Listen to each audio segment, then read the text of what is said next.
The motion to approve CR 188 passes. Council Resolution 189, 2022, a resolution pursuant to Title V, Subtitle 3 of the Education Article of the Annotated Code of Maryland, providing for Howard County Board of Education's capital budget request for fiscal year '24 and capital improvement program request for fiscal years 2025 through 2029 for the purpose of submission to the Interagency Commission on School Construction. All right, I move to approve CR 189, 2022. Second. And I move to approve Amendment 1 to CR 189, 2022. Second. Ms. Sager? Amendment 1 substitutes the board's approved pages. As we pre-filed, the timing was such that we had to file the superintendent's proposed. Okay, thank you. All right, any discussion on Amendment 1? Thank you, Dr. Jones. I wish that we had had the opportunity to talk about this particular resolution in work session. As Ms. Sager noted, what was initially filed included the superintendent's capital improvement program dated September 8th. Subsequent to that, the Board of Education voted on a revised capital improvement program, a significantly revised capital improvement program that has a number of flaws I continue to bring up every time we have this conversation among ourselves, with the board, with the superintendent, which is the lack of constancy, the lack of reliability. These plans, as presented in September 8th and September 29, bear some but not total relation to very recent decisions of this council and the executive as set forth in our capital budget approved in late May. But the most alarming thing to me about what's reflected here in Amendment 1, the Board of Education's proposed improvement program, is the fact that it invests $30 million less each of fiscal years 2025 and 2026 than what the superintendent recommended. We may all quarrel about where we want to spend the money or where we want the next schools to be built or renovated or which of those two categories takes priorities, but to underinvest by $60 million seems completely inappropriate in the situation where, again, I think we all agree we are woefully short of brick and mortar classrooms for our students to attend. So, again, I have lots of other problems with how this whole process works, but to see in black and white $30 million less in both of fiscal year 2025 and 2026 is a real problem for me.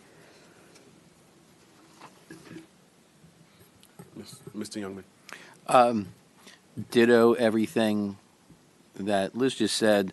And you'll recall that I brought up in, I guess it was our joint meeting with them, I don't think it was 04, but like 05 and 06 showed these bigger numbers. And I said, this is based on numbers that aren't going to exist. And it was pointed out that, no, that money's good to go. We're getting that money from the state, et cetera. I don't, again, I'm going to quarrel because after a hard-fought battle to make Turf Valley Elementary School 43, we're now right back as if it was 44 because we just pushed the funding out. I don't understand why we're only looking to do $68 million in fiscal '04. Have they been working with the administration? Have they been told that that should be their number? This is, I know we'll get another crack at this at budget, but I think we need to make it clear, even if this were to pass today, that if it comes down looking like this in April, that some of us are going to push hard for some amendments to it. Ms. Young. Is there somebody from the school district office or the Board of Education on this meeting who could explain, give an answer to the question? No. No, we do not have.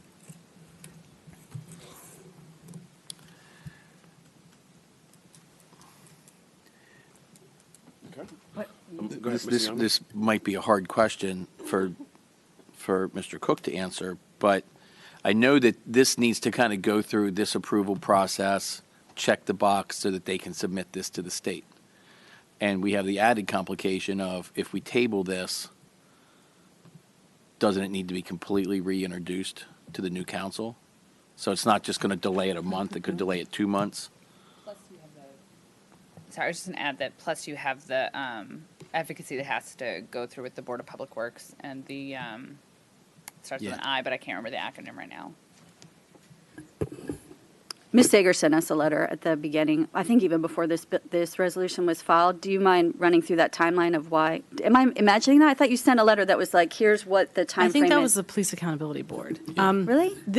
My understanding is that this has to go to the State Interagency Committee on School Construction in November. And this is kind of the last chance for it to be approved, so we can go on to that committee. So the board approved this and submitted it to us for us to approve their priorities so that they can go to IAC Right. and advocate for I those think funds. that you're thinking of a letter from Jennifer Babenko from the school system. Oh, maybe. Okay, because Yeah. we did get a letter, and I remember sending it to Mr. Wimberly asking about it. But, Mr. Cook, I don't want to interrupt you. I feel like you were about to add something. Well, our role in this becomes meaningless if we're provided a document that we have no reasonable input in, because we have to approve it or else our school system doesn't get funding from the next, in the next cycle. So I personally don't understand why what we approved 5 months ago isn't a definitive document in terms of going forward. I certainly haven't heard any proofs put forward to us as to these are the substantial changes that would justify this kind of, movement around. But again, this is the same complaint I have with these lists every time we get them quarterly, which is there is no constancy, there's no reliability. It shifts in the wind. And it's no way to plan in the long term for something as important as a school system capital program. No, I absolutely agree. It's like the board sets their priorities, we get one, then the superintendent does one, it's totally different than what the board set out, and then they sort of go through that process and we get a different one, and it's very hard for us to track what are their priorities year after year. So I think there are improvements to be made to the process, but I think that the way that this resolution functions in this process, there's not a meaningful opportunity on this resolution to do it. Otherwise, we don't get the funding, and we need the funding. All right, I'll make one more comment. Do you want to go ahead, Ms. Davis? Yeah, I found the letter. So it goes to, the approval must take place no later than November 29th to allow for submission to the state by November 30th. Okay, thank you. All right, so understanding that timeline, my approach is going to be, I'm going to vote against this the board version, because I want the greater investment to be made in our school system. But I'm just explaining my vote now. I feel like that is one way to address this in a way that still allows the funding request to proceed and even more money be invested in our school system in fiscal years 25 and 26, theoretically, according to this list that we have right now. All right, any more discussion? Ms. Herrick, could you please call the vote on Amendment 1 to CR 189? Chair Jones? I do understand the consternation of the introduction of this amendment and the numbers, but personally speaking, I have heard from dozens and dozens of constituents, both in person, on the phone, and via email, about certain additions and moving around the timeline with respect to Oakland Mills, Centennial, Thomas Viaduct, Middle School. So for that reason, I'm going to vote in favor of it. I do agree that having a consistency on process and understanding kind of like an algorithm of how things happen year after year would be helpful, but at least for this time, I need this amendment to go forward for my peoples. So my vote is yes. Ms. Young?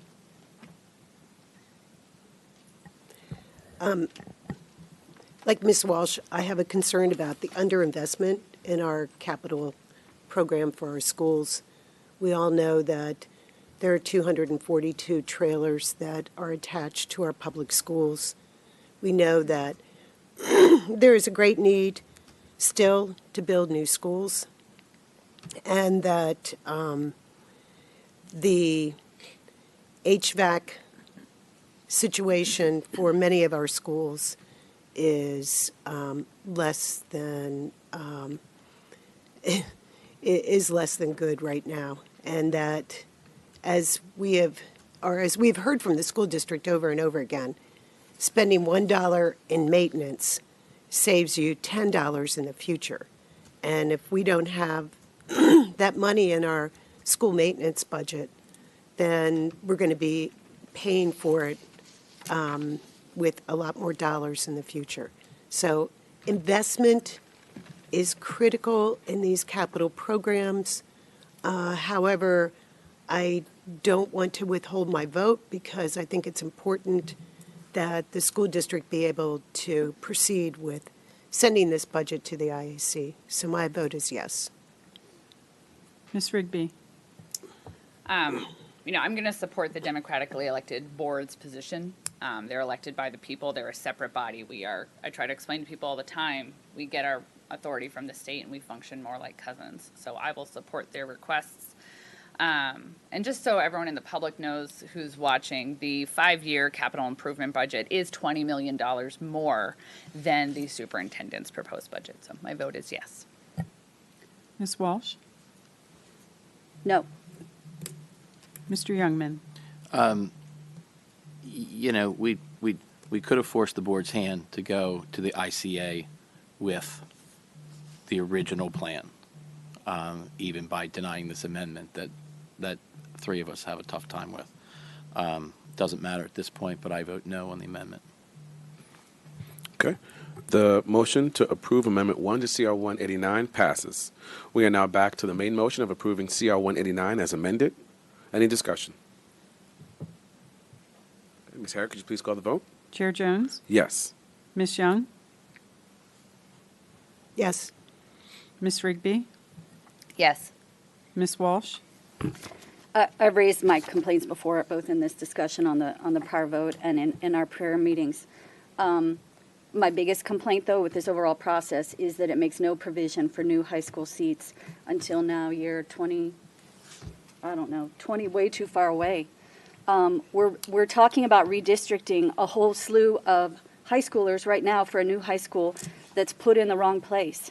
And the solution that we always resort to again and again is redistricting kids. And in the case of citing a school in the wrong place, most of my D1 kids are the ones where the most of the people moved in the superintendent's proposed redistricting plan.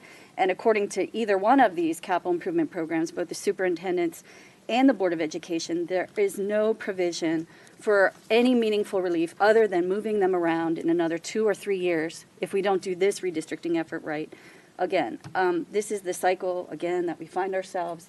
This is no way to plan for a massive schools capital program. I beg every one of the decision makers to take a real disinterested, or at least interested for the system as a whole. We should not be ruling this as a fiefdom. And I think, as much of the Board of Education's hearing that I could stand to watch, it looks very parochial to me. We have to approach this school-wide, and we have to make priorities and stick to them in a way that, again, is best for all of our kids who go to all of our Howard County schools. I didn't vote, did I? No, My you vote did is not. no. N-O! Exclamation point. Mr. Youngman? Again, ditto on that, but then also, I think I'm left wondering how numbers change, not even just the priorities as far as the order, but how do you lose, $50 million in investment over this current and the next fiscal year? Where did that money go? What conversations were had? What money that we were told a month ago was locked in? Look, I know we have a democratically elected Board of Ed. I get that. But, we're democratically elected too. And we still represent all of these people as well. And, we don't have a ton of oversight over the school system, but this is an area where we do. So I want the school system to hear what we're saying loud and clear, even though they've got their vote, that this is going to be a discussion again in April. And I'll vote against the whole capital budget if I need to. So I expect this readdressed and explained. I vote no. Okay. The motion to approve CR 189 as amended passes.